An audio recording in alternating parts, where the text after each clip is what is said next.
ont régulièrement cédé à la propagande de Paul Kagame.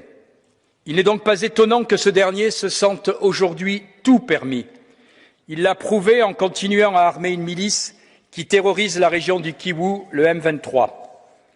Tout le monde est désormais convaincu de l'ingérence militaire du Rwanda dans les affaires de la République démocratique du Congo. L'Union européenne, la France et d'autres puissances ont exigé que M. Kagame cesse enfin sa politique hostile. La terreur devant le groupe M23 provoque des déplacements de population massifs. 5 millions de Congolais ont déjà quitté la zone depuis 10 ans. Le M23, bras armé du Rwanda, participe donc à une nouvelle déstabilisation en République démocratique du Congo, un pays qui n'a pas besoin de difficultés supplémentaires.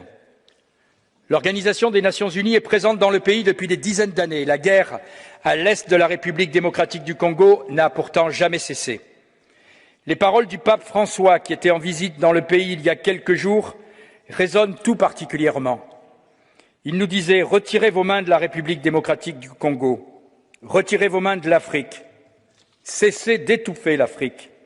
Elle n'est pas une mine à exploiter, ni une terre à dévaliser. » Tout le monde sait bien que le Rwanda s'enrichit notamment grâce au commerce illégal de ressources exploitées illégalement en République démocratique du Congo et notamment dans la région du Kivu.